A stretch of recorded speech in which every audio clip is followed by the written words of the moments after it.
Selamat pagi. Assalamualaikum warahmatullahi wabarakatuh kepada anggota NFRS dan anggota Perdami sekalian.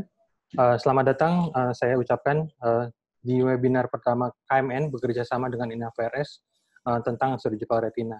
Tanpa memperpanjang waktu, saya mempersilahkan untuk kita dengarkan sambutan dari Dr. Syakon Tahia sebagai Direktur Medis KMN. Silakan Dr. Syakon. Terima kasih. Selamat pagi kepada teman sejawat peminat bedah vitreoretina di seluruh Indonesia. Sebelum kita memulai acara ini, marilah kita bersyukur kepada Tuhan Yang Maha Esa atas kesempatan yang diberikan dan semoga kita semua diberikan kesehatan oleh Tuhan Yang Maha Esa. Hari ini, teman-teman tim vitreoretina KMN akan mempresentasikan sejumlah klip video bedah retina melalui webinar ini yang mudah-mudahan akan bermanfaat bagi kita semua. Terima kasih kepada Ketua INA VRS, Profesor Arif Kartasasmita, yang telah berkenan duduk sebagai panelis dan juga atas kerjasamanya dengan INA VRS. Thank you to my dear friend, Dr. Manish Nagpal, for agreeing to share your incomparable experience in the following vitreoretinal surgical cases. We are grateful for your time and your friendship over many, many years.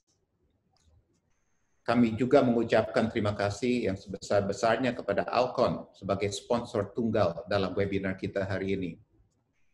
Terima kasih kepada teman-teman panelis yang telah mempersiapkan materi webinar ini, dan akhirnya kami juga menyampaikan terima kasih kepada seluruh sejawat peserta webinar. Selamat mengikuti, terima kasih, dan waktu saya kembalikan kepada moderator. Emil di mute. Terima kasih Dr. Syakon. Untuk selanjutnya saya persilakan untuk Prof. Arif Kartasasmita untuk menyampaikan sambutannya.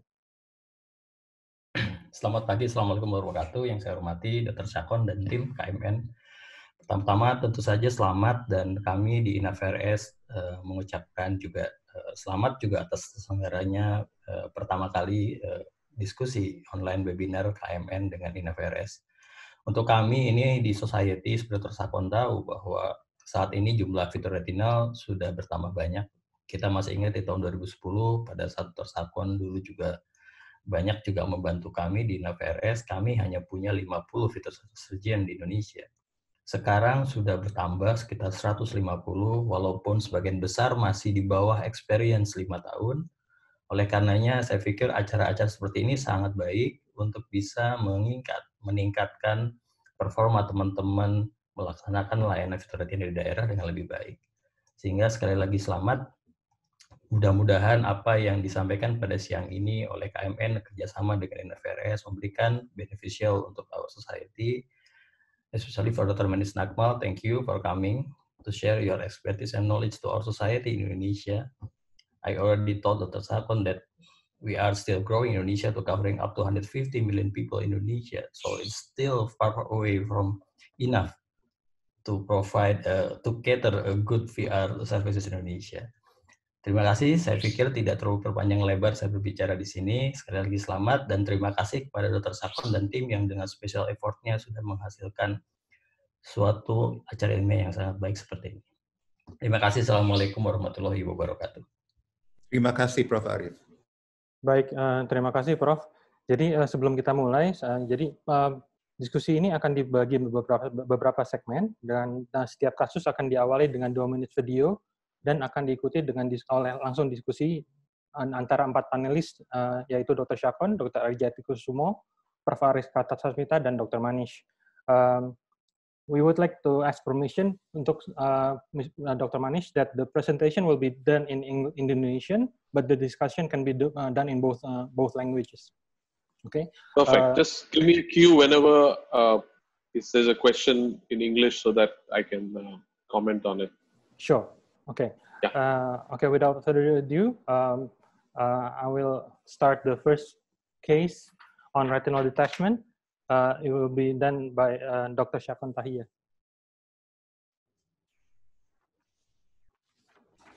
Thank you. This is a case a simple retinal detachment, superior break and superior retinal detachment done with 25 gauge constellation. What is, it looks simple, but it's important to, yang penting di sini adalah membersihkan vitreous sebersih mungkin. Ini adalah kasus dengan superior tear, satu lubang aja gitu tuh. Kasus pseudophakic cocok sekali untuk vitrektomi saja pada kasus ini. Yang penting vitreousnya bersihkan semua. Di atas lubang nih, lepaskan semua vitreous. Jangan sampai itu masih ada tarikan. Setelah itu fluid air exchange dan saya lakukan laser. Kita bisa lihat waktu saya keliling bahwa tidak ada vitreous tersisa, jelly. Di sini lubang utamanya itu satu lubang aja sih, saya pakai continuous laser untuk mengelilinginya. Setelah itu saya selalu melakukan laser 360 derajat keliling untuk keamanan pada kasus di mana saya hanya melakukan vitrektomi. Yang penting vitreousnya harus bersih. Karena kalau tidak, nanti akan terjadi tarikan post-op. Saya tidak pernah pakai silicone oil, kecuali pada kasus-kasus yang benar-benar susah. Pada kasus-kasus yang simple seperti ini, operasinya cuma butuh waktu 30 menit, saya hanya pakai gas SF6, biasanya 30%. Demikian presentasi saya. Terima kasih. Baik, terima kasih Dr. Syakon. Saya dipersilakan pada panelis untuk berdiskusi. Mungkin saya bertanya Dr. Syakon, kadang-kadang kita sulit untuk bisa mengidentifikasi vitreous base pada saat adanya PCO pada lensa seperti ini. Tadi Dr. Syakon bilang vitreous harus bersih. Saya kadang-kadang kesulitan bahkan dengan indentation karena PCO itu obscure our vision pada saat ini. Kira-kira apa yang Dr. Syakon lakukan pada keadaan seperti ini? Biasanya kalau saya habiskan untuk PCO-nya yang sampai, tapi kadang-kadang si IOL menjadi tidak stabil. Bagaimana dok? Terima kasih Prof. Arif. Jadi memang pada awal operasi saya bersihkan bagian belakang dari lensanya sehingga penglihatan visualisasi lebih bagus. Biasanya sih kalau pakai wide angle viewing system itu perifer kelihatan. Kadang-kadang perlu indentasi, tapi umumnya sih cukup. Kalau memang susah untuk melihat perifer, mungkin lebih baik pakai buckle ya, lebih aman gitu. Karena kalau kita nggak bisa lihat sampai perifer, itu ada risk bahwa kita miss lubang di sana. Tapi saya setuju sekali, semua kasus tuh saya bersihin belakang lensanya, Prof. Arif. Terima kasih. Ya. Satu lagi mungkin Dr. Syakon, tadi melihat 360 laser, beberapa kepustakaan menyebutkan memang sekarang beberapa tidak melakukan itu karena why bother the good retina gitu, do not harm gitu. Gimana Dr. Syakon pendapat?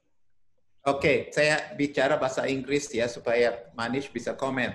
So the question is, why do 360-degree laser? Because you're damaging undamaged retina. Basically, the reason I'm doing, saya lakukan karena di ASRS waktu itu ada polling dan kesimpulan dari kebanyakan audience adalah 360-degree laser setelah surgery, 360-degree laser after surgery lessens the incidence of retinal detachment afterwards. Jadi, basically that's why. Go on. I agree with that. So even in my practice, if I'm doing a detachment where I intend to put oil for whatever reason, I would always do a 360 laser during that surgery because we have found we've done a large series of cases where we've looked at post-SOR redetachment incidences in over 500 to 600 cases series about 7 or 8 years back. And then we had compared eyes which did not have 360 and we had only lasered the breaks versus those which had 360. And there was a significant decrease in the rate of redetachments in the eyes we had 360. So if I'm putting oil, I will always do 360. But if I'm putting gas, I will not do 360 because of the same reason. Because sometimes when we do the laser, it can also trigger localized breaks or fibrosis. And if it's gas, sometimes you could have other breaks forming without realizing, especially in high myopic eyes. The retina is very thin. So in patients where I put gas, I will not do 360 most of the time. But if I put oil, I will always like to do it. Yeah. Okay. So it's Thank depend you. what the, I mean, the tamponade that they use, isn't it? Ya, Bagaimana, Prof? Sorry. ya tergantung dari tamponade yang Oke. dipakai berarti kan. Baik. Iya. Jadi, sebelum kita lanjutkan ke kasus kedua, saya mau mengingatkan, jika ada peserta yang mempunyai pertanyaan, bisa menuliskannya di box Q&A yang ada di Zoom. Nanti pertanyaannya akan kami sampaikan. Okay, now we go on with the second case. Will be presented by Dr. Ari Jatikusumo. Yeah, hello everybody. Good morning, Manish. Dan semua peserta yang hadir dalam acara Zoom ini. Kasus berikutnya adalah suatu komplikasi intraoperasi yang mungkin bisa terjadi pada saat operasi dan kadang-kadang menyulitkan. Silakan video. Jadi ini adalah kasus di mana vitrectomy pada retinal detachment dan choroidal effusion disadari pada saat vitrectomy ini kita bisa mulai melihat bahwasanya sudah mulai tampak choroidal effusion, dan pada saat saya akan melakukan LM peeling, pada saat LM blue juga tampak choroidal effusionnya makin tinggi ya. Jadi kita bisa lihat seperti ini. Kemudian saya lakukan cek terutama adalah infus kanulanya bagaimana posisinya. Ternyata memang ujung kanulanya tidak tampak di dalam masuk ke dalam indera vitreous. Saya coba buka valve-nya untuk mengeluarkan cairan yang terperangkap, tapi ternyata tidak keluar.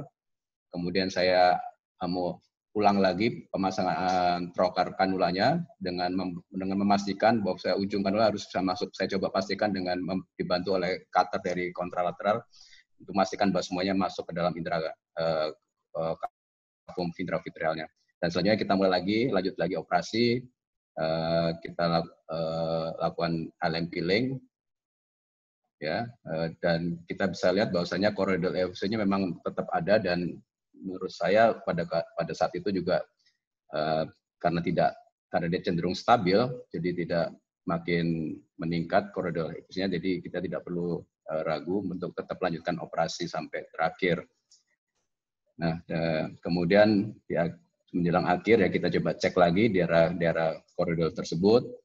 Kita lakukan fluid air exchange. Kita bisa lihat choroidal effusionnya ya tetap tinggi seperti itu. Dan lihat di posterior pole juga kita lihat makulanya masih detach dalam ini. Kemudian, nah pada saat ini mungkin agak kurang terlihat di video, saya lakukan retinotomy untuk flatten the bagian makulanya ya, dan kita bisa lakukan makulanya flat. Kita lanjut dengan laser. Kemudian di akhir operasi ya, sampai akhir operasi memang choroidal effusion tidak hilang dan saya isi dengan silicone oil. Jadi pada kasus ini memang kemungkinan terjadi choroidal effusion cukup besar, bisa terjadi terutama apabila pemasangan kanul kita tidak adekuat, dan itu bisa terutama pengalaman biasanya terjadi kalau pada kasus dengan low IOP, tekanan intraokularnya rendah, hypotony, dan atau pada saat operasi kita melakukan manuver terlalu hebat sehingga infusion kanulnya tertarik dari kanul, irrigation kanulnya, dan itu bisa menyebabkan ya pergeseran dari ujung trokarnya. Jadi intinya adalah kalau terjadi seperti ini kita harus pastikan bagaimana irigasi kanul kita, dan kita cek ya kalau memang tidak tampak kita harus lakukan pemasangan ulang lagi dengan memastikan bahwasanya seluruh trokar atau ujung kanulnya is inside the intravitreal cavum. Saya rasa demikian dari presentasi saya tentang video komplikasi ini.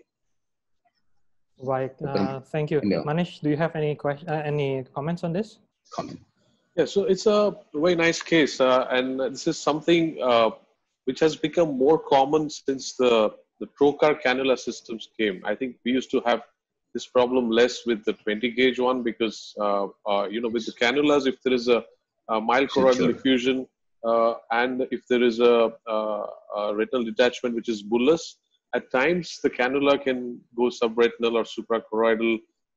Not maybe when you put it, but by the time you're starting the surgery and maybe some dynamics change and it can. And and suddenly in the middle of surgery, you see this whole bulla coming. So I think we have to be on the lookout, especially in bullous RDs and IDs, which start off with a choroidal effusion to begin with.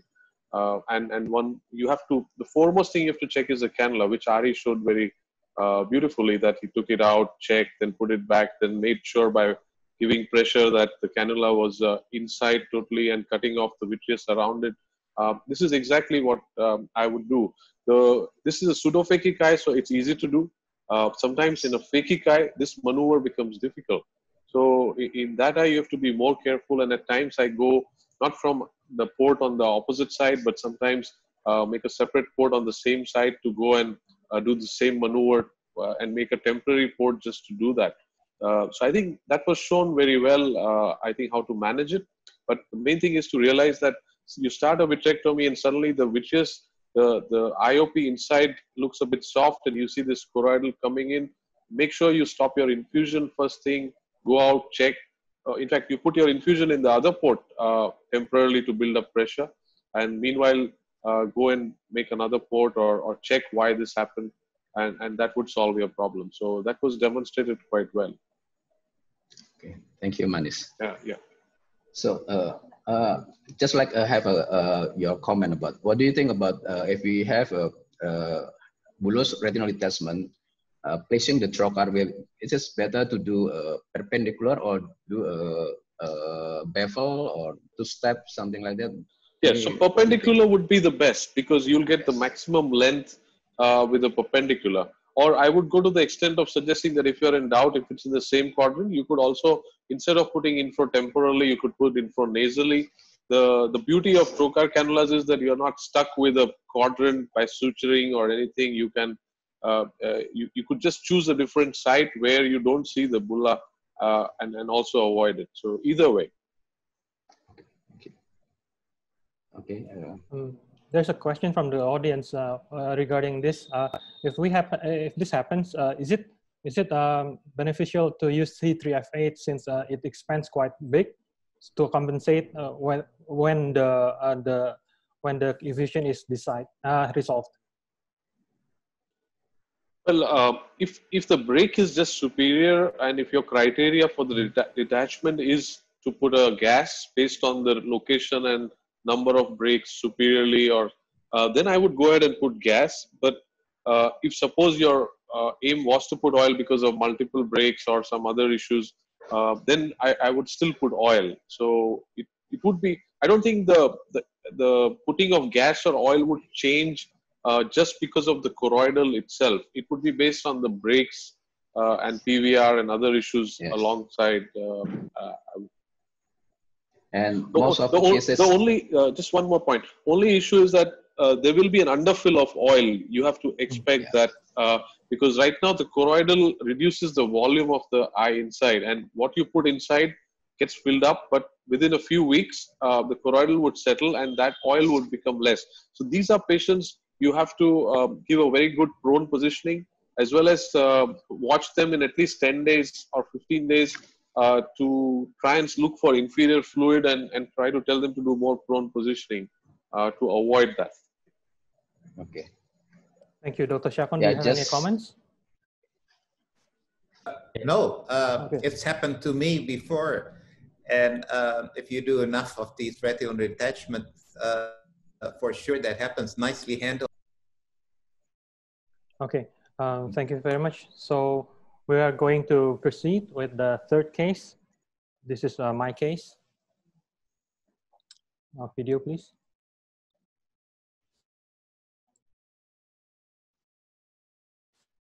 Tolong, Sandro. Ya.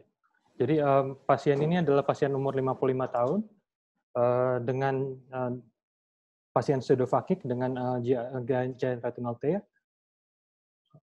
Ada cukup banyak perdarahan yang terjadi pada pasien tersebut karena robeknya cukup besar. Setelah vitrektomi dilakukan sebagian, saya remove anterior lip dari GRT, seluruh anterior lip saya buang. Kemudian saya mulai injek perfluorokarbon.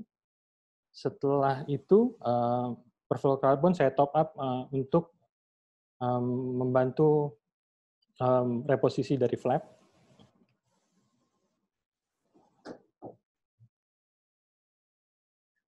Kemudian untuk horn yang lokasinya agak anterior, saya cryo.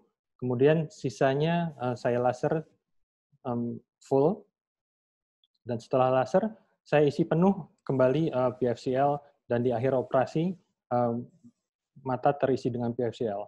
Kemudian pada tahap yang kedua, 8 hari setelahnya, yang saya lakukan adalah saya remove completely PFCL-nya, dan saya lakukan multiple FAX supaya memastikan bahwa semua kosong, nggak ada lagi. Kemudian di akhir surgery hanya udara, dan ini foto pre-op dan post-op-nya. Terima kasih.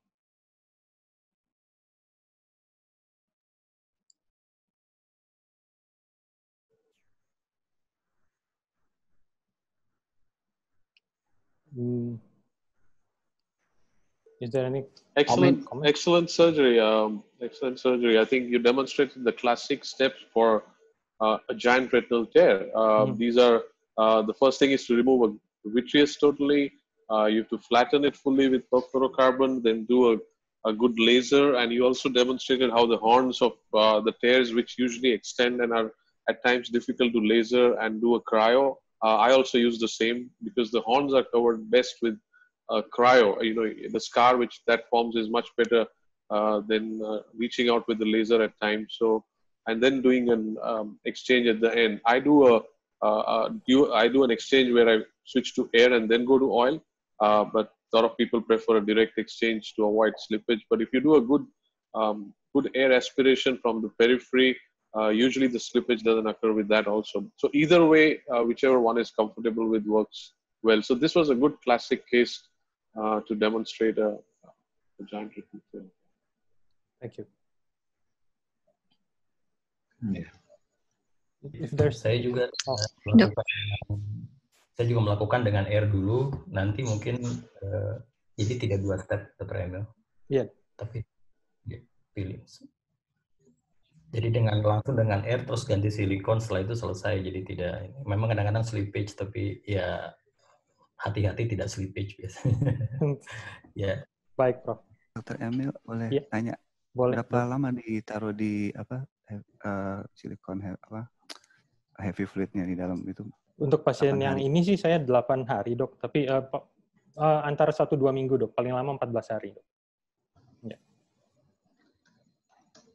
Dr. Emil, ya, mari, Dok. Mungkin perlu diinformasikan kepada teman-teman posisi pada saat PFCL ada di dalam bola mata tuh need untuk posisi tertentu nggak?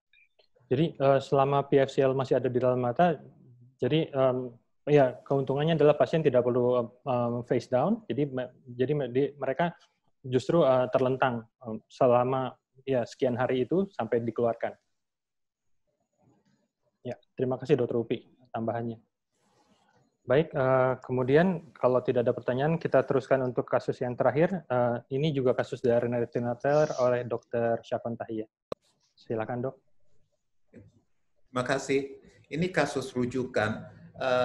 Visualisasi pada kasus ini rupanya hilang sehingga susah untuk diterusin operasinya. Pada kasus-kasus susah biasanya saya buat matanya aphakic ya.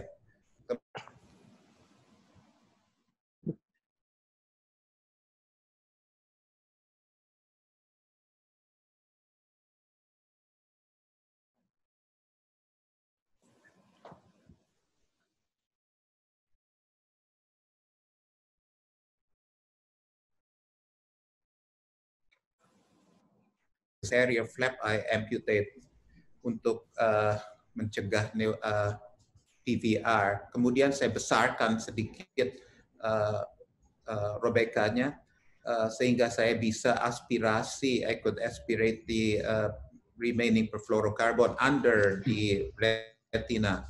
Jadi saya bersihkan itu perfluorocarbon di bawah retinanya. Kemudian saya isi lagi dengan perfluorocarbon. Ya. Pelan-pelan dari atas nervus opticus, satu bubble. Kemudian saya massage pakai Thanos scraper atau pakai apa aja bisa gitu supaya flap-flapnya itu jadi rata, ya. Dia nutup dan tarik pakai forceps ya, turunin sedikit, diatur supaya kelihatan manis. Habis itu saya melakukan perfluorocarbon silicon oil exchange. Maka diisi sebagian dengan udara, kemudian silicon oil di atas perfluorocarbon, kemudian saya sedot perfluorocarbon yang ada di bawah situ. Silicon oilnya akan turun ke bawah. Dan continue doing that. Dengan cara begitu kita mencegah adanya slippage. Pada kasus-kasus seperti ini saya ikutin ajaran Ferenc pun untuk tidak melakukan laser pada step itu. Dibiarin dulu settle down retinanya. Nanti pasiennya kembali baru kita pikirkan untuk laser. Karena kalau Mas Sandro, hang lagi saya.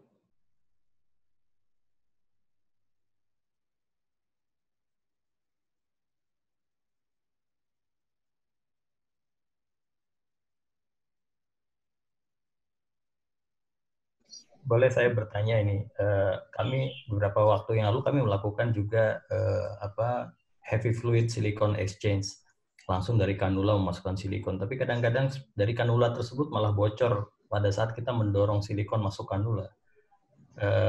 Itu ada special equipment atau special teknik itu, sehingga akhirnya kami jadinya ke udara dulu sebelum masuk silikon.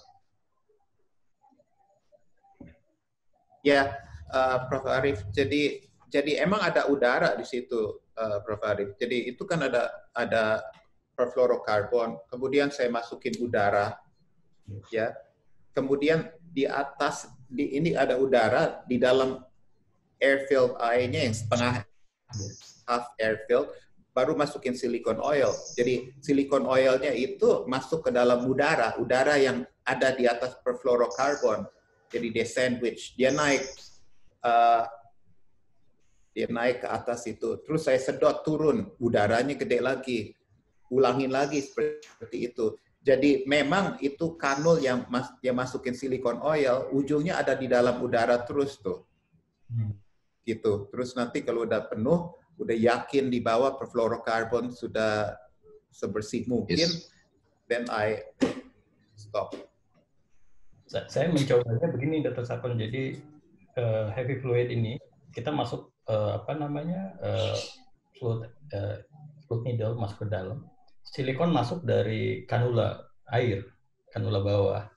Jadi dorong dari situ terus langsung exchange. Cuman kadang-kadang bocor dari silikonnya, itu yang repot.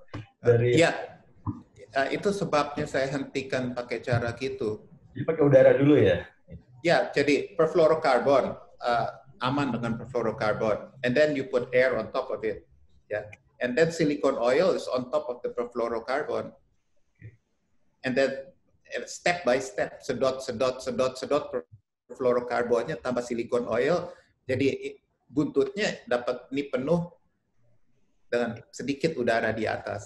Dulu saya kayak Prof. Arief juga, tetapi banyak masalah. Nanti dicoba. Terima kasih. Ya. Nice trick.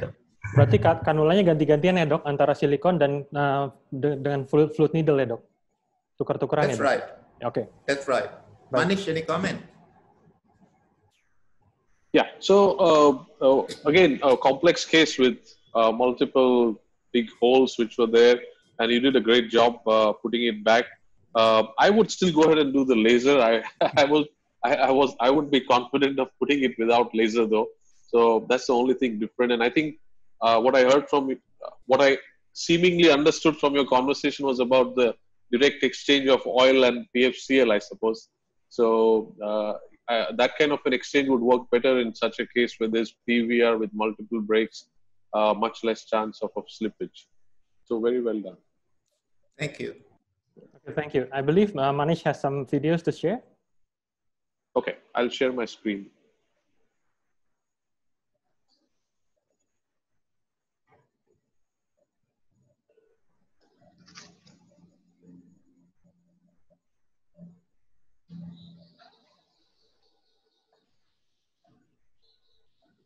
Can you see my screen? Yes. Yes. Okay.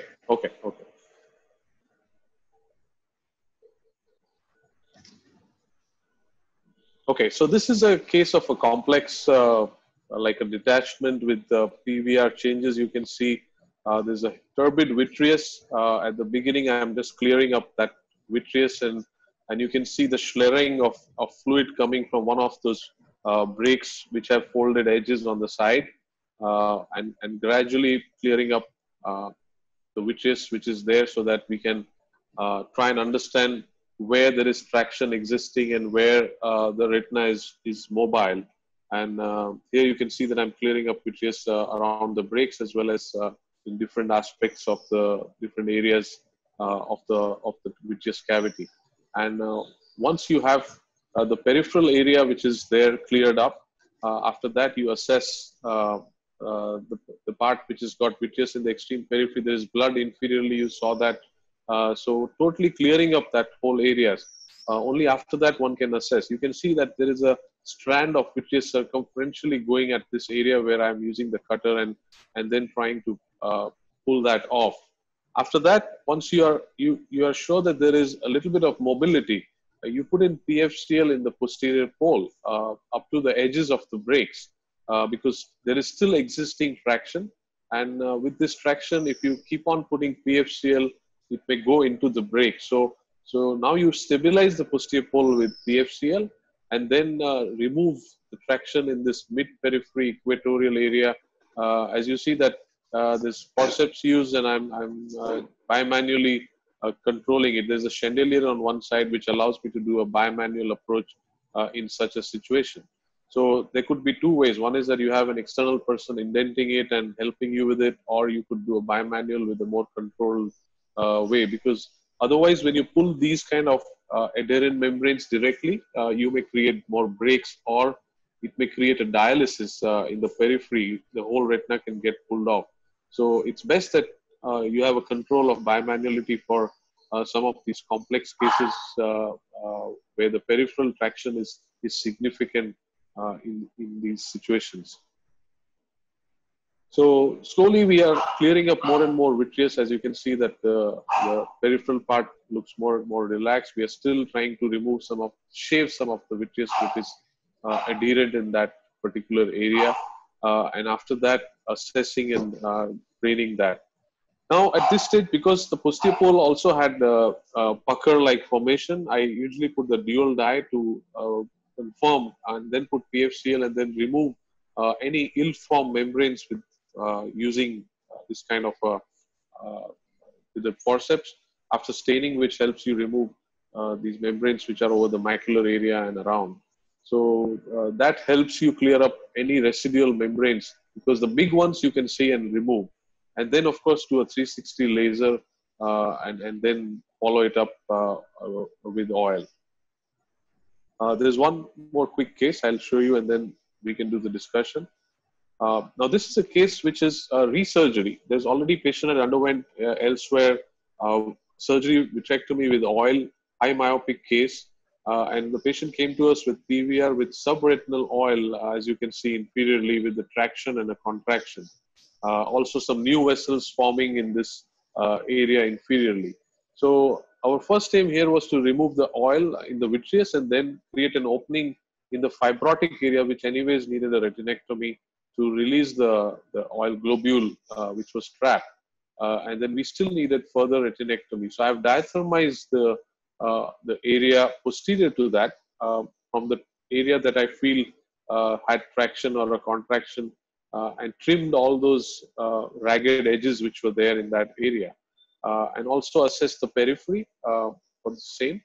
And gradually, once the peripheral stiff area is gone, you can see the diathermy edges, and now I've done a 360 laser under PFCL, and you treat it like a giant retinal tear. So these are bad cases. They will not do extremely well visually, but anatomically you can put them back, and a lot of times these are one-eyed patients which can regain some mobility vision. So this one was more complex from that perspective. So these are a couple of cases that I thought I'll share with you guys. Thank you, Manish. Okay. So may I have a question for Manish, Dr. Sure. Okay. Sure. Manish, what type of the silicone oil do you consider heavy silicone oil will work in this such a case? do you think? Yes, you could use heavy silicone oil. I personally like about 1300 to 1500 centi-Stokes, which I use for most of these cases and even regular cases because it's easy to remove. And I have used the heavy silicone, but I did see a huge advantage to it, and it causes more problems with removals and other things. So, I kind of make sure that the traction is gone, everything, and then I put the regular oil mostly.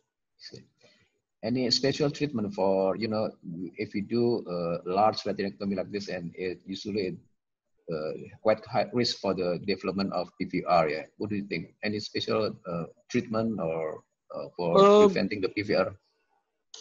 Nothing different except that on table, you make sure that you avoid a bleed. So anticipate everything. You put in perfluorocarbon in the posterior pole, then do diathermy to the large vessels.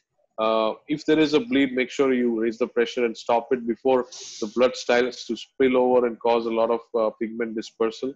And at the end of these surgeries, I would give a subtenon Kenacort just to overall, because the retina has had a lot of trauma with the large cutting. And so I think it helps the inflammatory response in such a situation. But nothing apart from that. Okay, great. Thanks, Manish. Great video. Yeah. Okay, thank you. Is there any other comments? If not, I think in the interest of time, we will proceed. Selanjutnya kita akan membahas tentang subretinal hemorrhage management yang akan dimulai oleh Dr. Upi Mahanadewi dengan presentasinya. Silakan, Dok. Oke, terima kasih Dr. Emil. Selamat pagi teman-teman semua di seluruh Indonesia. Manis, I'm sorry, I'm use bahasa Indonesia. You can read my slide. No problem, thank you. Pagi hari ini saya ingin sharing tentang manajemen dari submacular hemorrhage. Slide. Teman-teman di VR pasti sudah tahu ya bahwa submacular hemorrhage bisa disebabkan oleh berbagai macam. Yang paling banyak adalah karena exudatis AMD, kemudian karena PCV, biasanya kadang-kadang karena makroaneurysm atau karena trauma. Slide. Treatmentnya bisa berbagai macam, antara lain pneumatic displacement, intravitreal anti-VEGF, kemudian surgery kalau dia breakthrough, kemudian yang akan saya jelaskan adalah tentang kombinasi dari pemakaian intravitreal tenecteplase dan pneumatic displacement. Kemudian PDT juga bisa kita lakukan untuk terapi. Pilihan terapi adalah tergantung dari berapa lama darah itu terjadi ya. Kalau kurang dari 2 minggu, biasanya kita bisa menggunakan gas saja untuk menggeser submacular hemorrhage-nya. Tetapi kalau sudah lebih 2 minggu di mana clot sudah terbentuk, biasanya kita sulit kalau hanya menggunakan gas. Oleh sebab itu, biasanya saya menggunakan kombinasi dengan TPA atau tenecteplase. Kalau sudah lebih dari sebulan, bisa dipikirkan untuk injeksi intrasupretinal dari TPA. Nanti videonya akan disampaikan oleh Dr. Syakon. Kalau sudah terjadi yellow clots, ya kita sudah nggak bisa apa-apain ya. Slide. Nah, ini adalah treatment dari submacular hemorrhage yang banyak dilakukan oleh teman-teman VR yang sampai sekarang mungkin tetap jadi favorit ya, hanya menyuntikkan anti-VEGF saja. Memang darah bisa resolve, tetapi kebanyakan akan menimbulkan satu yellow clot atau subretinal fibrosis yang sedikit banyak akan mengganggu visualisasi atau menyebabkan outcome-nya nggak terlalu bagus. Walaupun mungkin OCT-nya membaik, anatomical membaik, tapi visualnya nggak baik. Slide. Nah, saya biasanya menggunakan kombinasi tenecteplase dan gas untuk menggeser darah. Tenecteplase adalah satu tisu plasminogen aktivator. Dia sifatnya thrombolytic agent aja, jadi kayak pengencer gitu. Biasanya dia banyak dipakai oleh dokter jantung sama dokter yang melakukan DSA.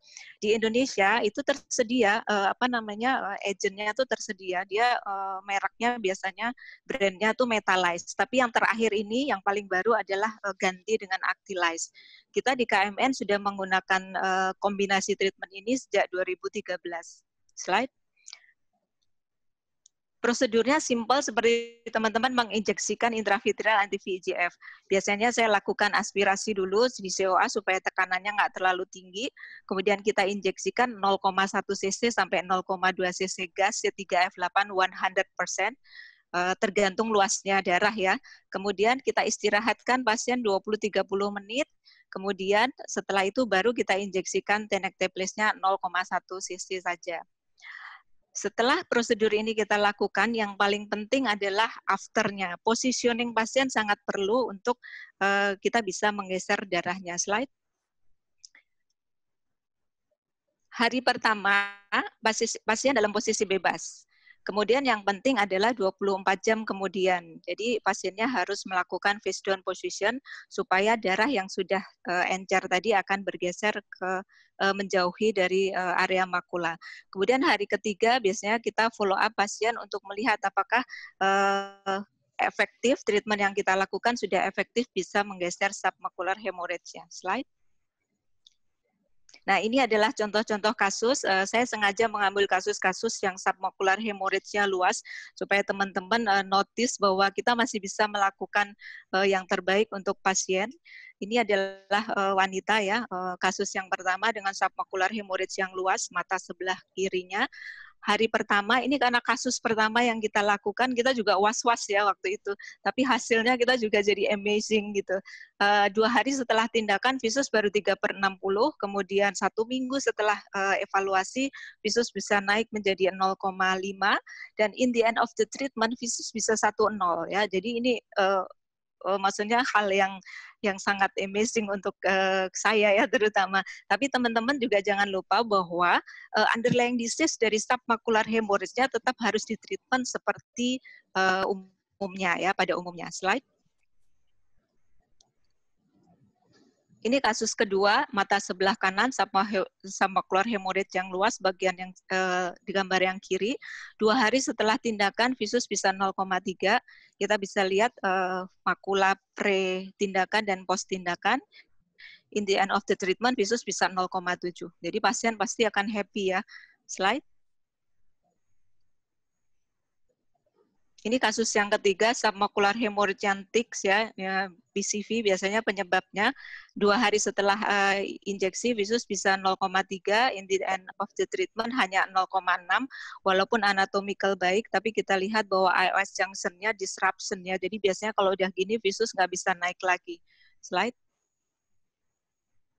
Ini kasus yang keempat, sama submacular hemorrhage yang cukup tebal dan luas, severe ya, karena PCV. Visusnya 0,3 2 hari setelah injeksi.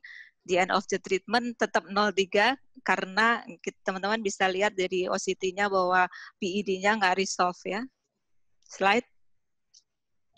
Ya, kesimpulannya adalah bahwa injeksi intravitreal tenecteplase yang dikombinasi dengan pneumatic displacement efektif untuk menggeser submacular hemorrhage. Jadi ini tindakan yang simple, yang efektif, yang bisa teman-teman di daerah mungkin yang nggak perlu surgery bisa melakukan ini, dan paling tidak kita bisa merestorasi visual acuity dari pasien.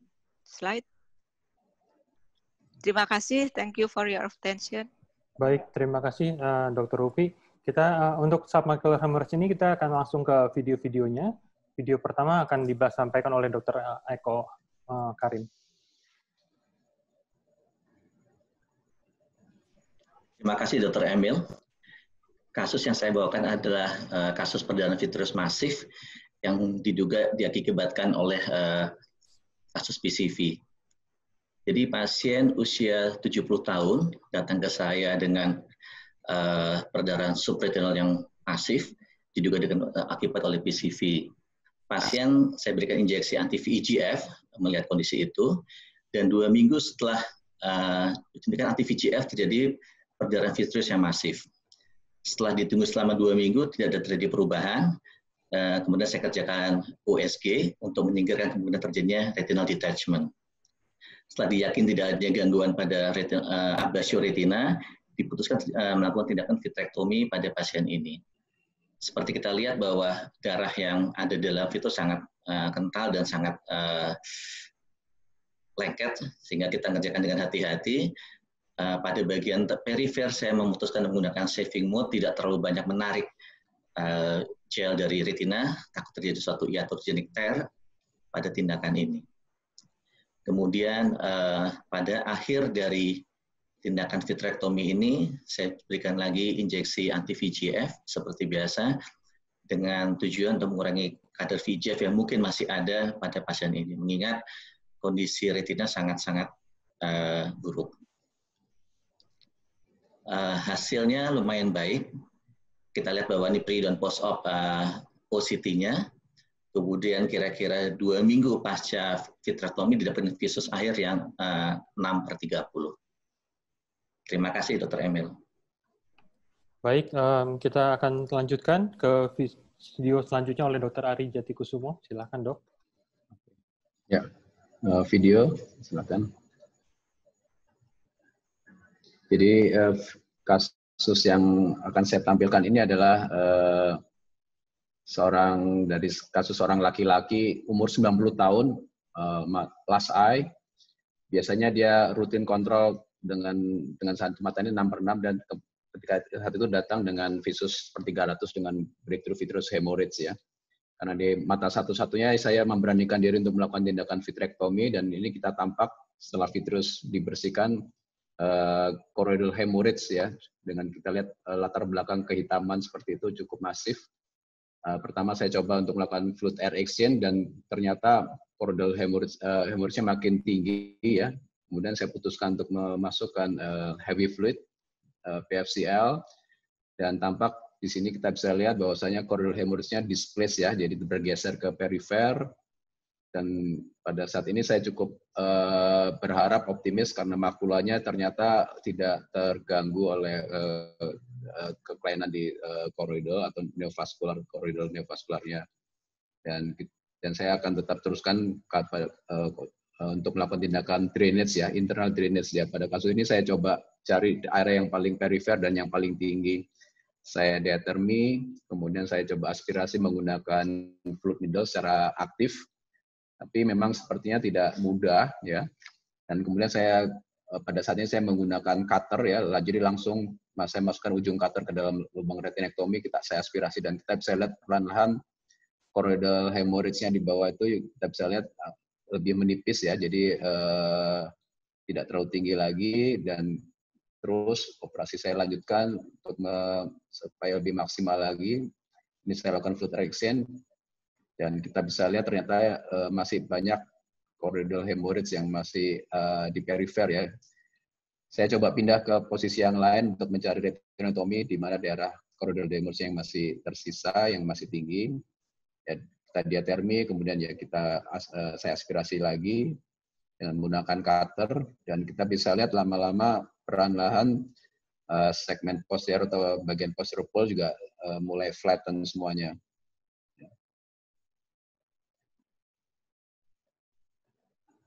Ya. Dan ini masih dengan heavy fluid di dalam bola mata juga, kita aspirasi terus, ya.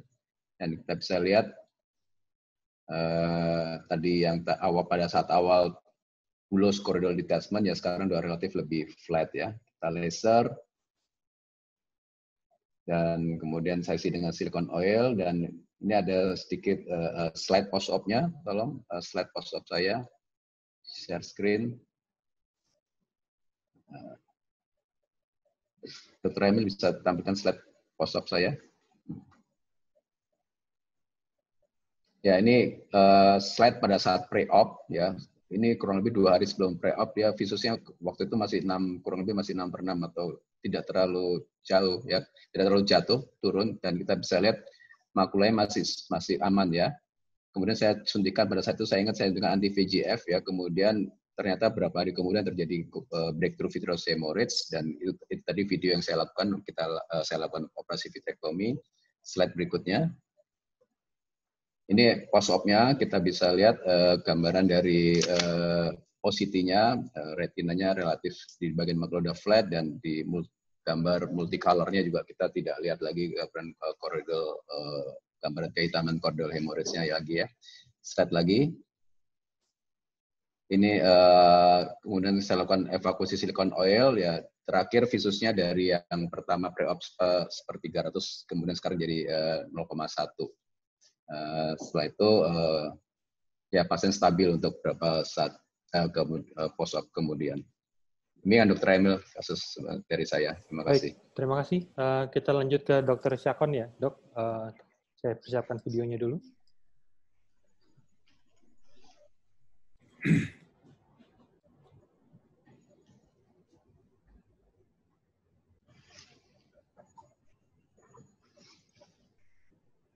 Makasih.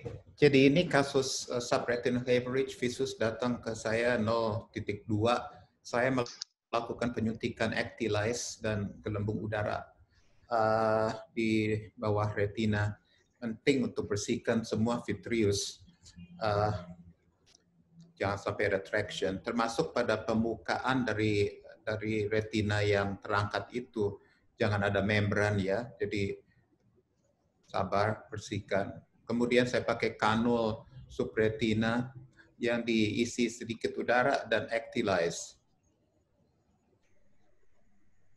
Kemudian setelah dia bisa masuk, ya dimasukkan. Agak susah untuk diukur, ya. Tetapi ya asal masuklah Actylize sedikit dengan gelembung udara. Kemudian pasien diminta untuk positioning. Jadi itu 2 minggu setelah operasi dan 2 bulan setelah operasi, visus bisa 1,0 pada pasien ini. Makasih. Terima kasih Dr. Syakon untuk video yang baik. Manish, would you like to continue with your video before we continue with discussion? You are still mute, Manish. Sorry. Yeah.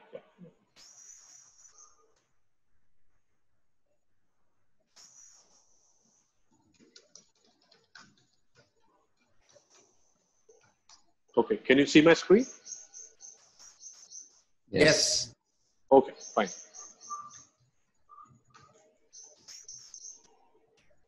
Okay, so I saw some excellent videos of all these 3 videos which had different types of hemorrhages, and if there is a thin blood which is there, I also typically use gas and anti-VEGF and displace it. But whenever there is a thick blood which doesn't look like it's liquefied or is not going to move, then I'm a little aggressive and I take the surgical approach. And this is one such example of a large subretinal hemorrhage. The patient had lost the other eye like this to an IPCV large disciform. So when he came to us, he looked like with a fresh hemorrhage like this, which is very thick. And so we took him for surgery. And so this is one of the surgical flips related to that. You can see that a thick blood with a convexity almost like a mass which is there.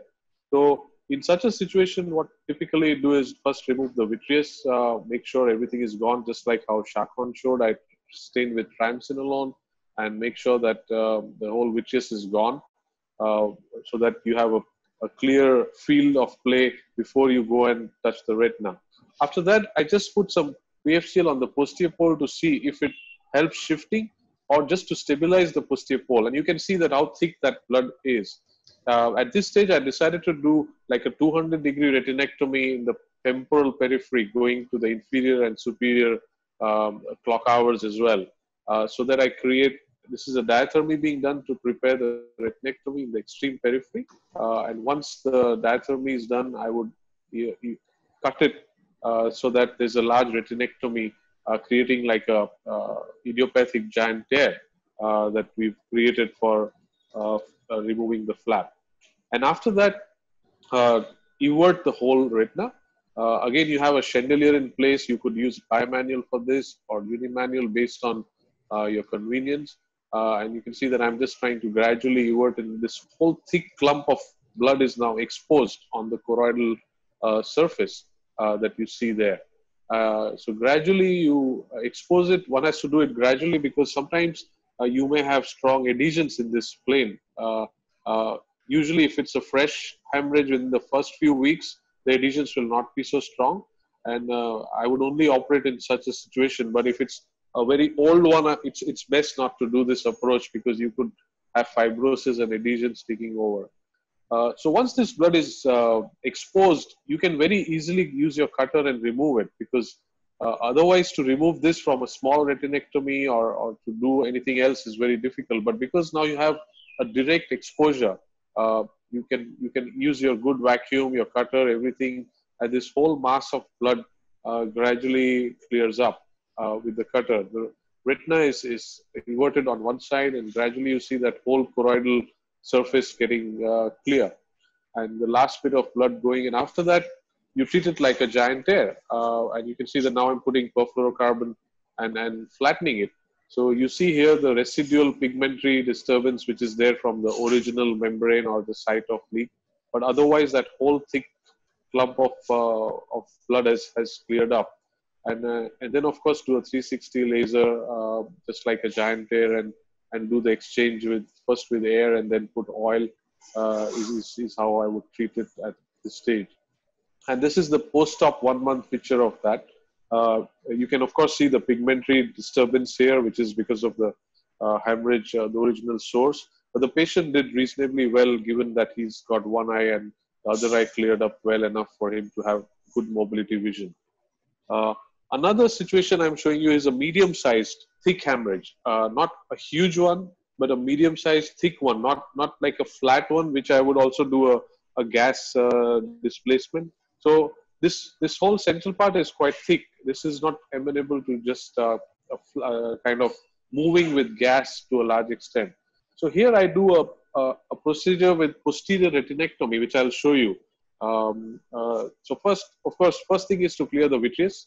All these procedures, make sure you have a good hyaloid removal, because if that is not proper, then it can cause complications post-surgery. So that, of course, is the foremost thing that one has to do. I'll fast forward a bit on that.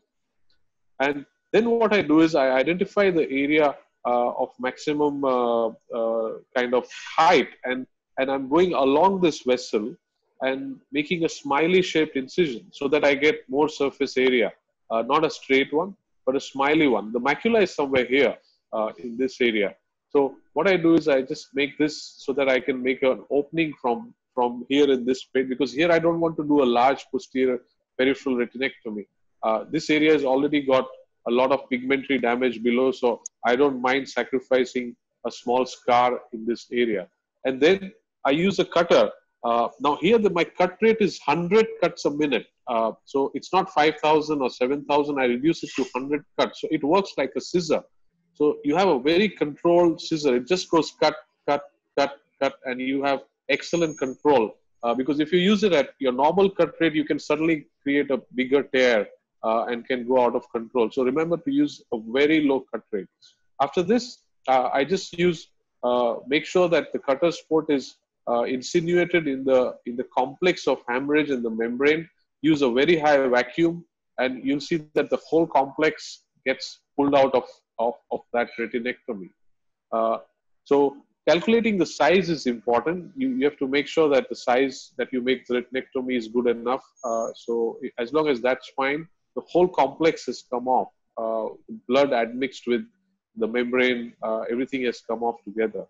So I remove that with the cutter, and once that is clear, I just remove the residual blood which is there from that area, and then put some perfluorocarbon to flatten the posterior pole. First clear off the blood from the tear retinectomy area, and then put perfluorocarbon to flatten it in that particular area.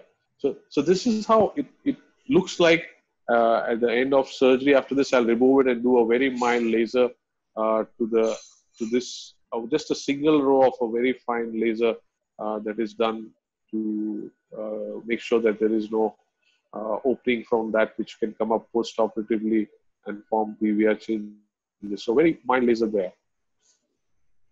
And this is how it looks like post-op. So this is the scar that you see just along with it's following the curve of the vessel which I had made the smiley shape. The macula looks fairly healthy in this. So if there's a thick medium-sized hemorrhage, I use this. If there's a thick large one, I use the approach that I showed you before. And anything less than that, I would also use pneumatic displacements with anti-VEGFs and all.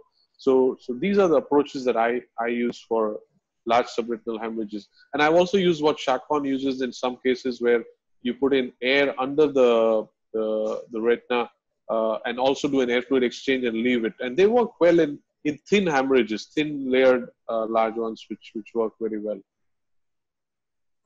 Right. Thank you, Manish, for the video. Now yes, pada panelis, jika ada yang mau ditanyakan atau didiskusikan, silahkan. Yeah. I'm not brave enough like Manish to create a giant tear to remove the blood subretinally. I just do a retinectomy and suck, aspirate with the cutter or the incision, and it works. Yeah, but what Manish has shown. So Ari, in some cases where it's a bit liquefied, like you showed, I would also make a retinectomy and remove it like that. It aspirates.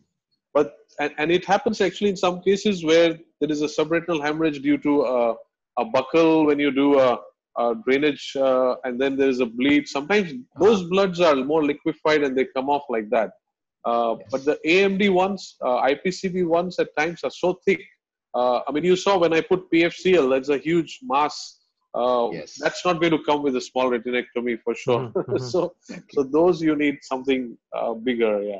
Yeah. Okay. If you put oil at the end of the surgery, do you put anti-VEGF as well, Manish, or not?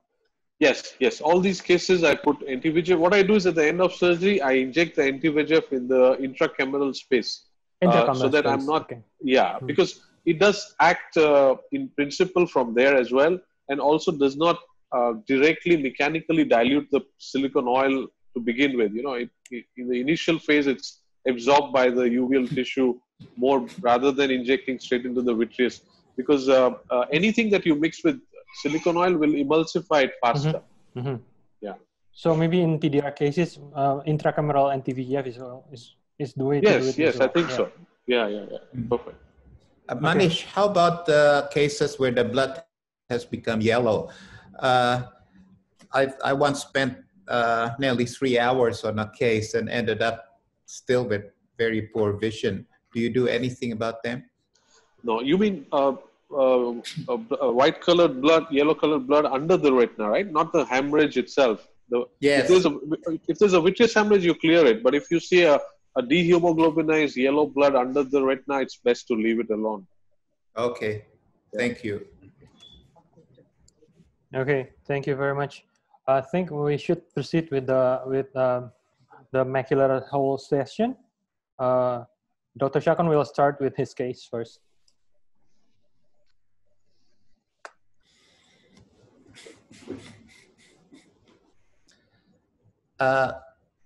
Oke, ini retinal detachment dengan lubang di perifer juga.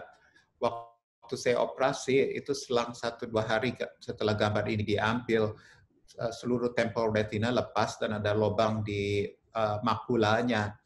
Jadi pada kasus ini saya lakukan vitrektomi yang lengkap.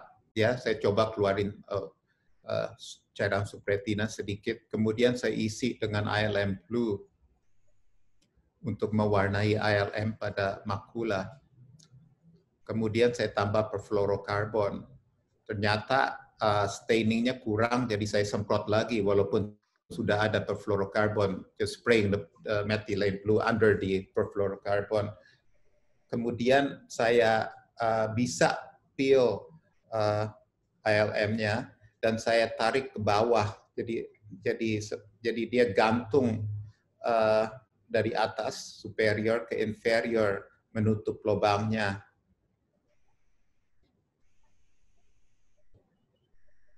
Kemudian perfluorokarbon saya lihat itu bagus ya, numpuk di situ ILM-nya di atas lubang. Kemudian saya tambah perfluorokarbon dan saya laser lubang yang ada di perifer tadi itu.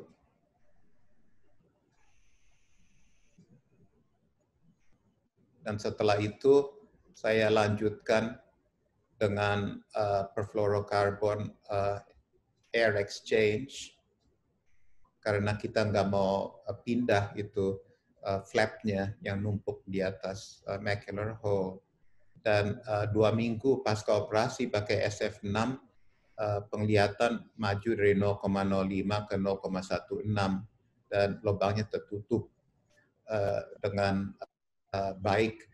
Pengalaman saya di sini, kalau ILM masih bisa dimanipulasi, bisa dipakai untuk nutup, umumnya lubang-lubang ini akan tertutup. Terima kasih. Baik dok, mungkin kita terusin dulu ya dengan Dr. Ari. Ya, Dr. Ari silakan dok. Oke, terima kasih Dr. Emil. Video please. Ya, ini kasus saya seorang perempuan dengan awalnya dengan kita lihat astrohialosis cukup tebal ya. Jadi sebetulnya saya tidak bisa melihat ke posterior pole-nya. Ya, kita lakukan vitrectomy, kita bisa lihat di sini astrohialosisnya sampai bersih, dan permasalahan muncul ketika melakukan detach posterior PVD. Jadi PVD-nya terus terang sulit sekali karena pada kasus seperti ini, terutama pada astrohialosis ya, dikatakan bahwa saya memang terjadi anomalus dari PVD-nya. Dan kita lihat pada saat saya melakukan mechanical PVD di daerah makula, ternyata di situ ada macular hole. Dan ketika saya coba untuk lift lagi, fill up lagi, itu lengket sekali dengan permukaan perimakulanya ya. Sehingga saya takut sekali untuk melakukan sampai robek, dan ini kita lakukan berulang-ulang secara pelan-pelan, hati-hati, dan ya kontrol vakum dengan kaki, tapi ternyata tetap macular hole-nya melebar juga ya. Jadi pada saat ini ya kemudian saya ganti dengan menggunakan forceps ya untuk melepaskan posterior vitreousnya nih. Saya lihat di sini bahwasanya ya retina di belakang itu ikut terangkat juga pada saat saya melakukan peeling ya, dan ya sampai akhirnya berhasil ya, PVD yang bisa komplit, kita bersihkan lagi, kemudian ya lanjut dengan ILM Blue, staining, dan kita lihat ternyata masih juga ada residual dari ILM yang masih nempel, dan kita bisa bersihkan lagi dengan baik, dengan lebih bersih lagi. Dan di akhir operasi, ya saya isi dengan gas ya, SF6 gas. Kurang lebih seperti ini. Dan post-op-nya, slide post-op-nya, tolong. Ya, visusnya awalnya 1/60, kemudian post-op pasien ini maju menjadi 0,1 ya kalau nggak salah, atau counting finger. Ya, ini kurang lebih kasusnya. Ya, ini post-op-nya memang masih tampak ada lubang ya yang terbuka, dan sedikit ada detachment di parafoveal di daerah temporalnya. Visusnya ya masih counting finger, dan pasien ini memang sebelumnya saya anjurkan kembali untuk dilakukan re-op lagi, tapi dia masih belum memutuskan. Demikian Dr. Emil, terima kasih. Baik, terima kasih Dr. Ari. Dua video selanjutnya akan dilakukan simultaneously oleh Dr. Syakon ya dok. Silakan dok. Oke.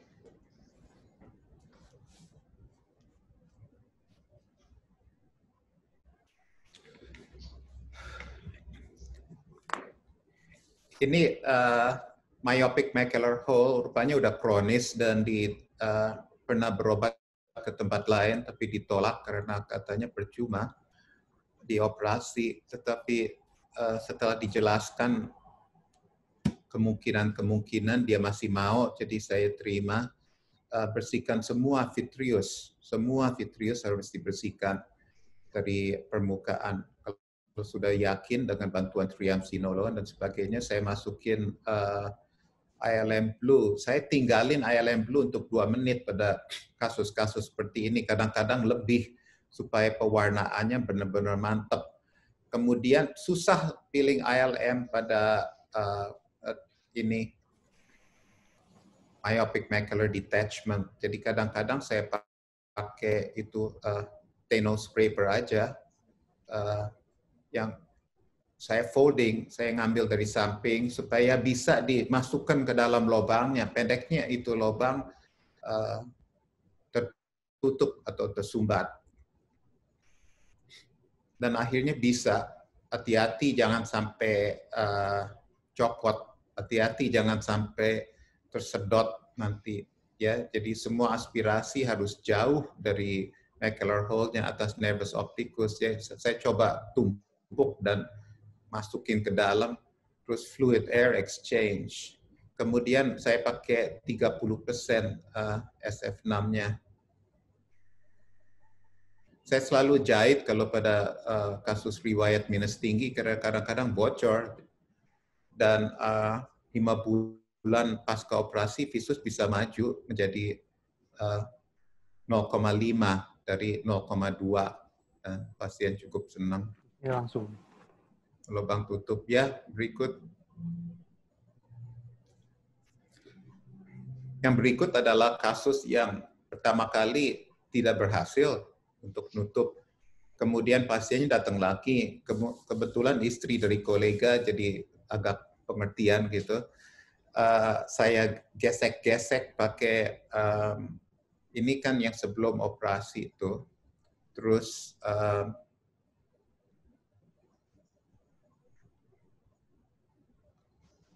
waktu dioperasi kelihatannya saya pikir semua bagus-bagus saja with the ILM folding di situ, tetapi tidak menutup,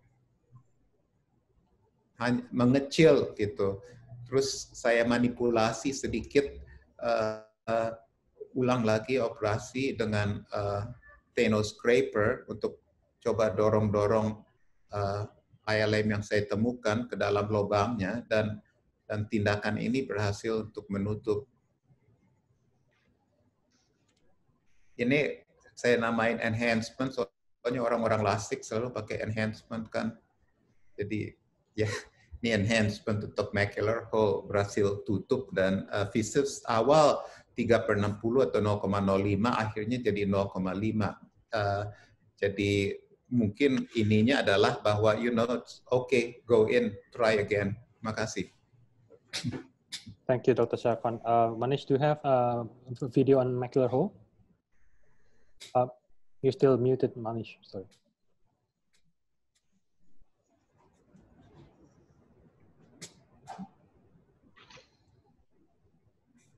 Okay.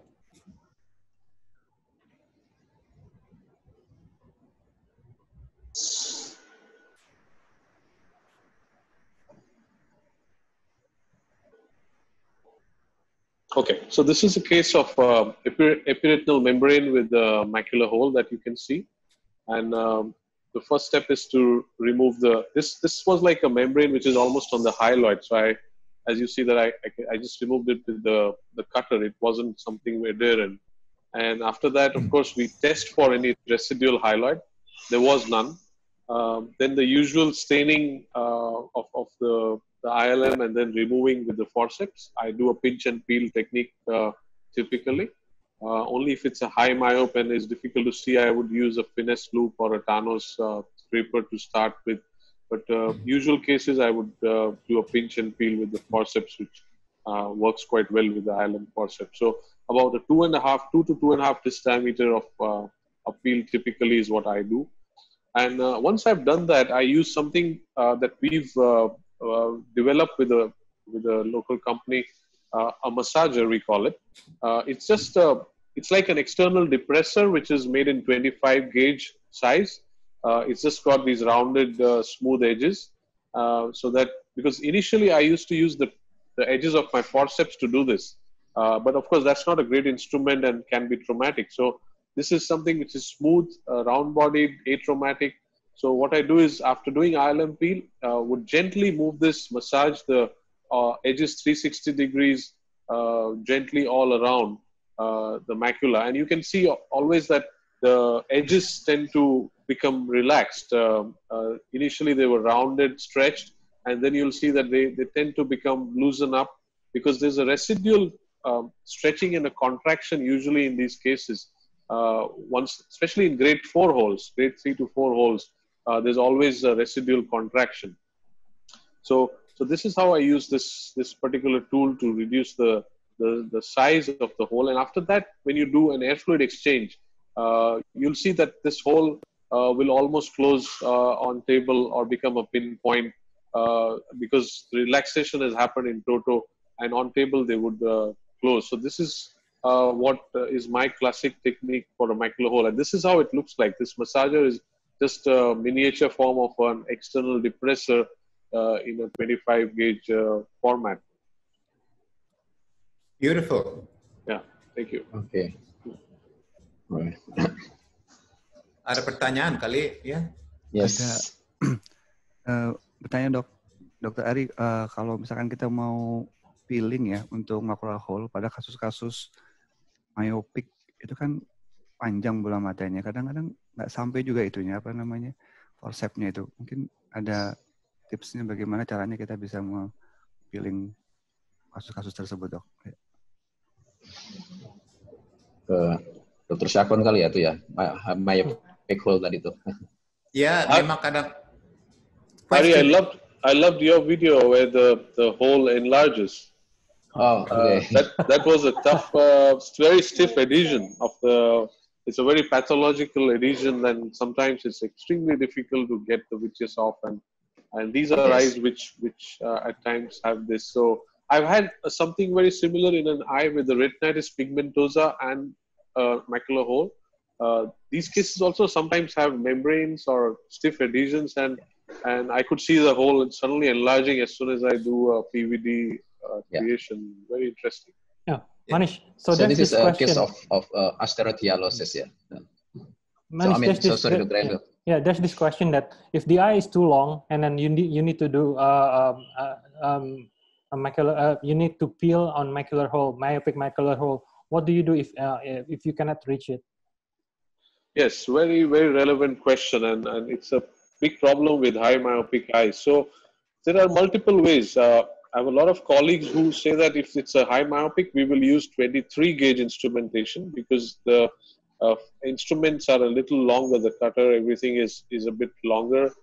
Second thing is you can remove the cannulas. You get about 2 to 3 millimeters extra length to reach the macula with your forceps or your stuff. So you could do that, and then a few companies make myopic forceps.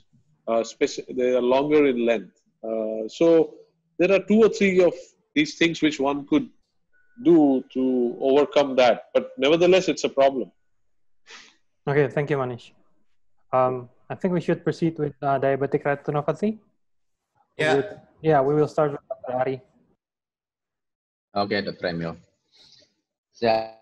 Kasus saya ini memang kurang lebih background-nya sama dengan kasus sebelumnya myopic macular hole, yaitu pada asteroidialosis ya. Jadi yang perlu diingat di sini pada hialosis itu ternyata tidak hanya sekedar kekeruan di vitreous, tapi juga dia dikatakan vitreousnya itu lebih less liquefied, jadi lebih firm, sehingga ada adesi pada vitreoretina itu lebih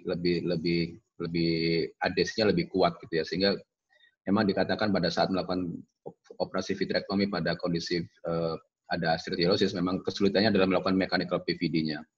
Dan ini kita bisa lihat pada saat melakukan mechanical PVD tidak semudah seperti pada kasus yang biasa ya.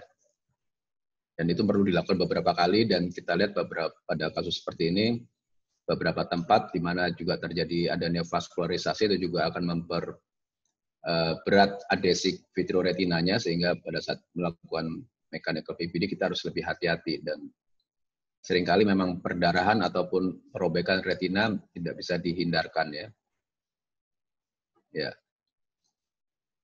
Nah ini khusus memang video saya dapatkan ya dengan predisposing kondisinya itu adalah asteroidialosis ya. Jadi sama seperti video saya tadi yang pertama dengan macular hole, pasien dengan asteroidialosis dalam saat operasi kita mendapatkan kesulitan pada saat melakukan mechanical PVD.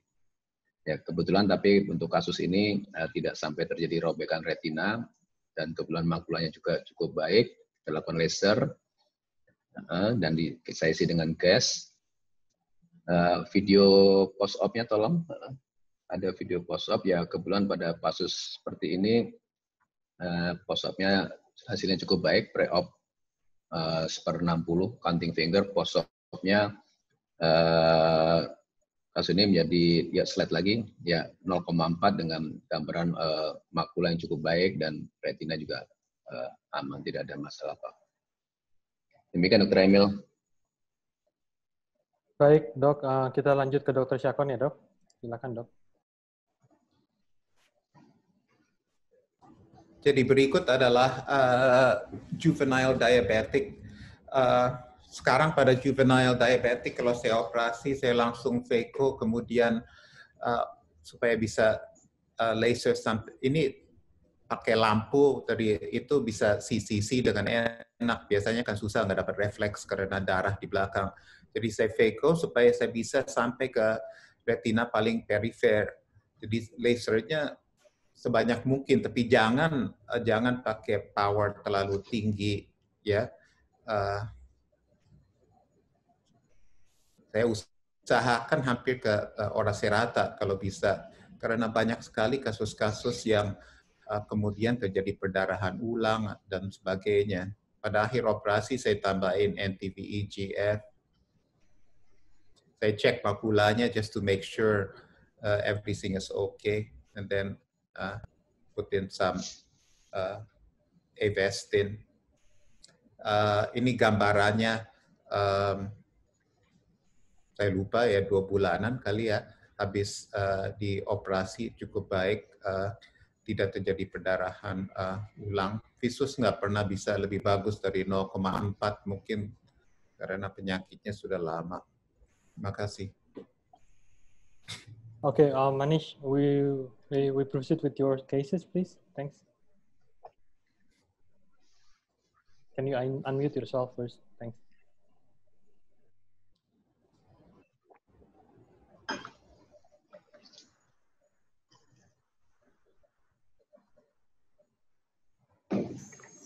Okay, so I'll show you 2 quick cases. This is like a fractional detachment. And just to show you that nowadays, most of these we end up managing with the cutter itself. In the past, we used to do a lot of bimanual stuff for these, but a case like this can be quite effectively managed with just the cutter, because the cutter now the port are much smaller. Especially with the 10K cutter. This is a 10K cutter where the port is still closer to the shaft and has a bevel edge. So you remove the peripheral vitreous, and after that you gradually go closer to the retina and can very easily just remove the whole proliferation without actually touching the retina. You remain a little bit away and use vacuum and the cutter at the same time. Of course, I mean, low vacuum to begin with and judge, and then slightly increase. And as long as you stay at a safe distance from the retina, you can remove all the proliferative component without touching the retina, without having to peel, and which is very useful, because when you peel, you have more chances of creating breaks at times. So it's best done with the cutter. Only if there are spanning adhesions that I would peel or do bimanual. But if there are these point adhesions everywhere, I would prefer using just a cutter. So you can see here that almost every adhesion of the proliferation can be removed quite effectively, getting closer to this is called the suction delamination technique, which used to be there much before these cutters came, with the 20 gauge also. And I used to like it with that, but I think it's way more effective with the present generation of cutters. Of course, wherever you anticipate bleeding, do a diathermy so that there is no bleeding. If there is an active vessel which is you are going to cut, you will have to do diathermy to that to prepare. But otherwise, you can get away with it quite effectively with just the cutter itself. So this is a case depicting the cutter-based vitrectomy. This is another case.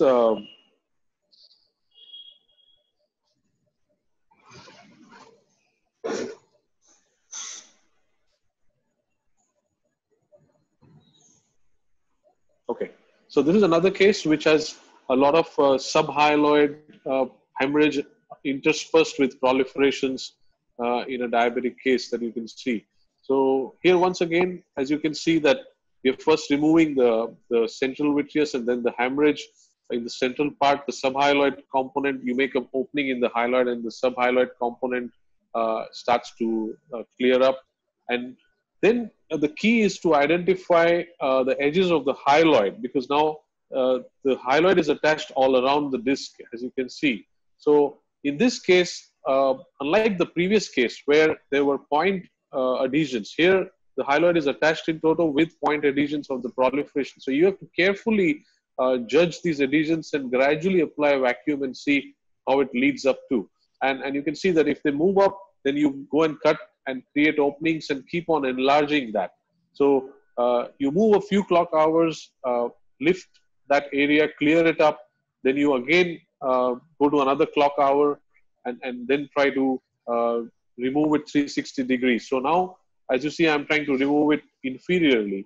The temporal part is cleared. Now we are going inferior and gradually clearing. And now, as you see, that this I'm clearing just nasally to the disc, slightly pulling and moving the hyaloid, and then using the cutter and aspiration. Now you, at this point, there's an adhesion is taut, and you see a break has formed here. As soon as at this area where I was gently using the vacuum, a break formed. So I left it there. I didn't proceed with that maneuver. I instead went to another area to try and find another plane to come back to that place rather than use the same one, because now there is a break there, and if I pull from there, I will just enlarge it. So I'm now gone to the superior part, and I'm first dissecting that with the cutter, finding a plane to create an opening. And once we have that, the clearing will be faster. You can see that I'm removing this, and now I have this plane which will get created superiorly, which I can move towards that break eventually. So I will go the other way around and approach the break.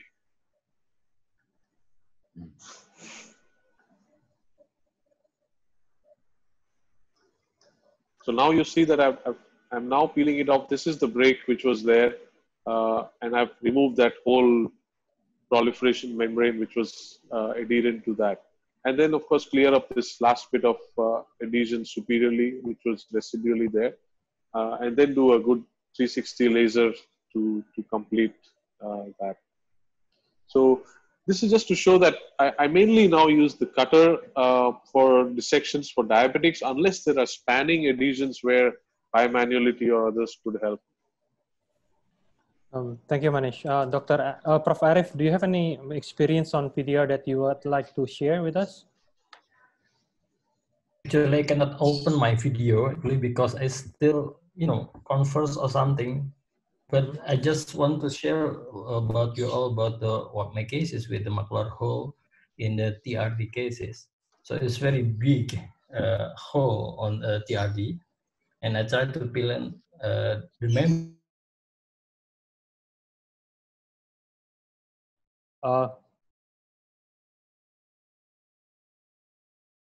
Hang lagi gue. To peel off the membrane in the PDR case with macular hole, and then make a new membrane and make a new hole in the other part of the retina. So, do you have any experience about that cases? Perhaps Dr. Mani. So do you mean that there's a pre-existing hole in a diabetic traction case, or yes, a hole? Yes. Okay. Yes, okay. Combined with TRD with a macular hole. Yeah. So essentially, you will treat it like a macular hole. Your aim is to remove the traction component and then stain and peel the ILM around it and then relax it and try to close it. So I don't think apart from that anything different would be done. But on the other hand, sometimes when we do vitrectomies for very chronic macular edemas in diabetics, there is a chance of forming a hole because the retina is very thin there because of the chronic hole. And in those cases, I avoid peeling the ILM over the hole. I would maybe peel around it, but I would leave the foveal part intact so that it doesn't form a hole. So both these aspects, I think, are important for diabetic in relation to macular hole. Yes, the problem is the membrane is around the macula. So as you might know, it looks like some narrowing in the macula. So the macula itself is covering up with some attraction around the macula, and we try to peel up the membrane around the macula, and the whole is feeling. So any problem with the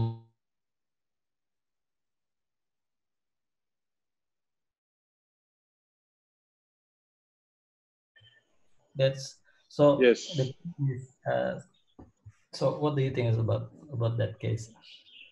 I mean, you'll have to relax it with a high magnification view. Go to the fovea, use a plano lens so that you get very good magnification of the planes, and then use your forceps or cutter to remove that membrane or traction which is over the macula. I mean, one has to see the case to understand, because every diabetic case will be different in terms of the traction. But I would use a very high mag view to kind of find the planes and relax it as much as possible. Okay, thank you. Okay. Saya punya pertanyaan ke Dr. Sakon sebetulnya tadi, Dok. Alasan pakai 30% kenapa ya, Dok, ya, untuk yang macular hole? Karena seringkali ya besoknya saya lihat gelembung gasnya nggak terlalu penuh, sedangkan 30% biasanya sih penuh, apalagi kalau ada detached retina misalnya kan. Dari pengalaman saya tidak terlalu masalah dengan tekanan intraokuler besoknya. Dan isinya cukup. Dr. Emil, we better finish the last 3 videos, ya? Yeah? Sure. Ya, kita mulai ya, One Dok. after the other. Ya, oke. Jadi ini kasus miscellaneous. Saya akan mulai pertama kali. Jadi ini adalah kasus seorang mahasiswa dari FMIPA UI kena pecahan gelas reaksi, tabung reaksi. Kemudian ini corneal repair ini sudah dilakukan sehari sebelumnya oleh sejawat. Kemudian yang saya lakukan adalah saya remove katarak dan seluruh kapsul dari posterior. Kemudian ini bisa dilihat benda asingnya, yaitu serpihan gelas. Saya melakukan corneal incision, saya pilih kornea karena bentuk dari bendanya agak nggak beraturan, jadi lebih baik menurut saya kita ambil lewat kornea.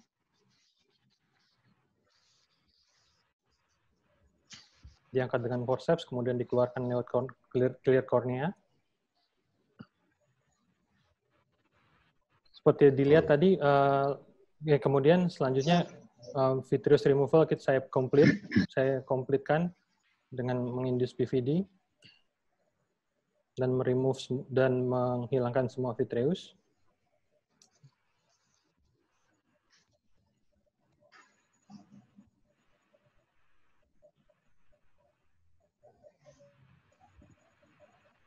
Kemudian karena bendanya sendiri juga hanya melayang-layang di dalam vitreous, tidak tertancap, maka ada banyak titik-titik yang luka yang terjadi karena benda tersebut, dan semua luka itu saya laser.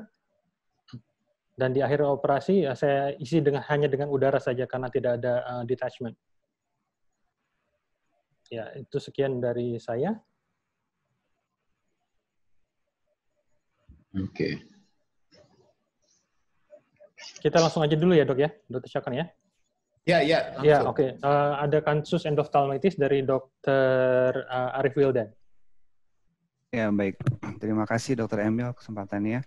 Ya, ini kasus laki-laki 64 tahun, post operasi VECO 2 minggu ya, ada endophthalmitis. Kita lihat di dalam masih terlalu gelap ya.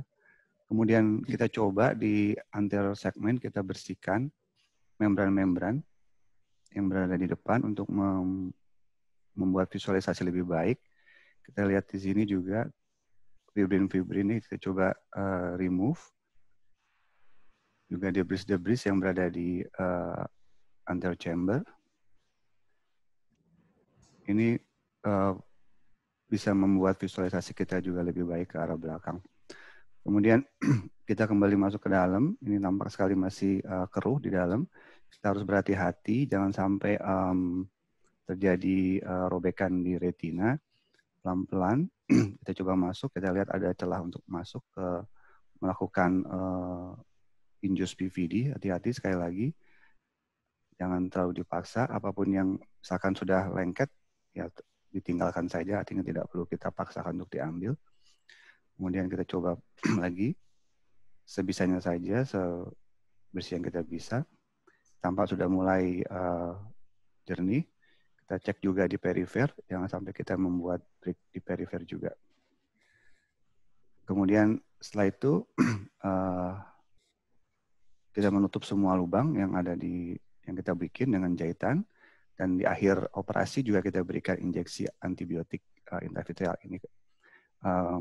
Foto fundusnya kira-kira 10 hari post operasi, ya, visusnya bisa 0,6. Ya, terima kasih Dr. Emil. Baik, Dr. Arif. Sekarang Dr. Syakon, Dok, untuk video terakhir dari kita, Dok.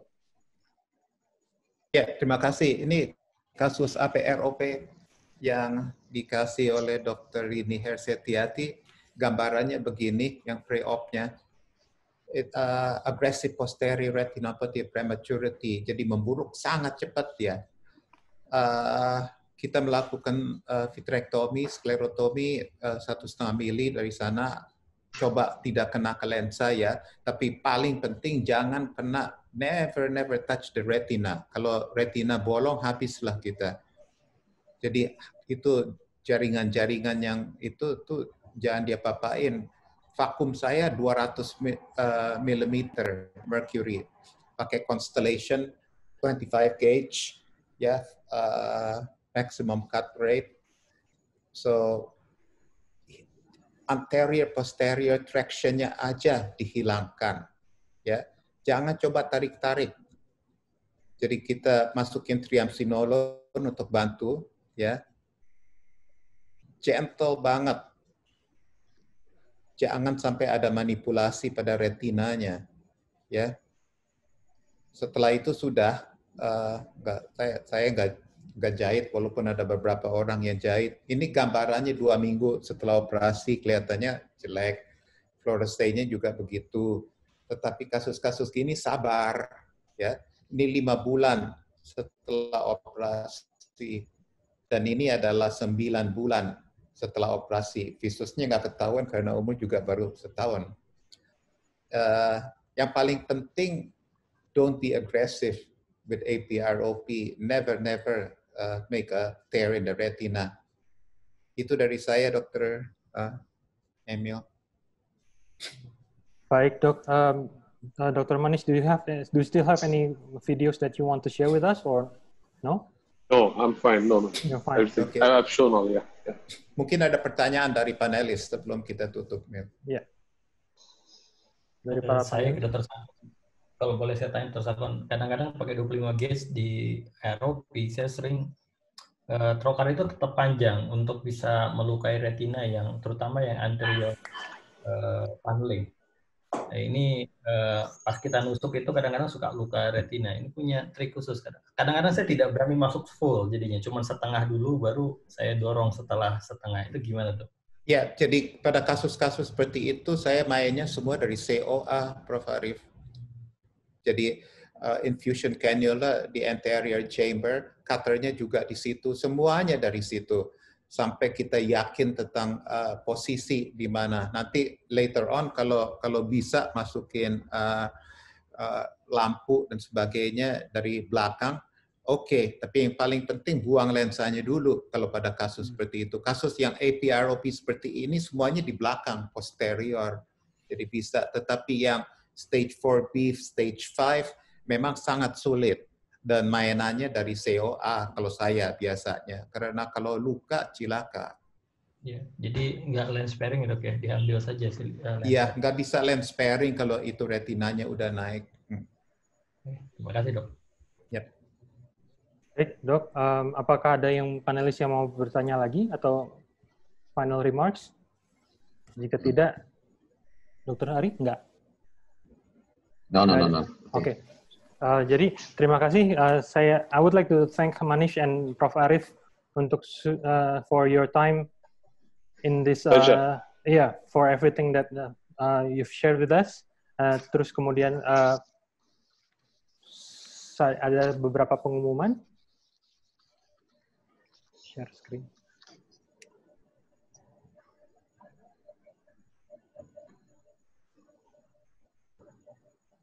Baik, jadi sudah ini share. Oke, jadi e-sertifikat akan diberikan kepada peserta yang sudah mendaftar. Namun jika ada pertanyaan-pertanyaan bisa tentang kesekretariatan bisa dicatat, Dok, nomor telepon yang di bawah untuk bertanya kami bisa dihubungi via WA. Dan terakhir kami akan mengundang kembali dokter-dokter untuk webinar selanjutnya dari KMN mengenai katarak surgery. Dengan begitu, saya atas nama KMN menyudahkan acara kita ini. Terima kasih banyak. Selamat siang. Assalamualaikum warahmatullahi wabarakatuh. Thank you, everyone. Thank you. Thank you. Manish. Thank you so Thank you, much. Manish. Pleasure. Terima kasih, Prof. Enjoy. Arif. Arif. Thank you. Terima kasih, Prof. Arif.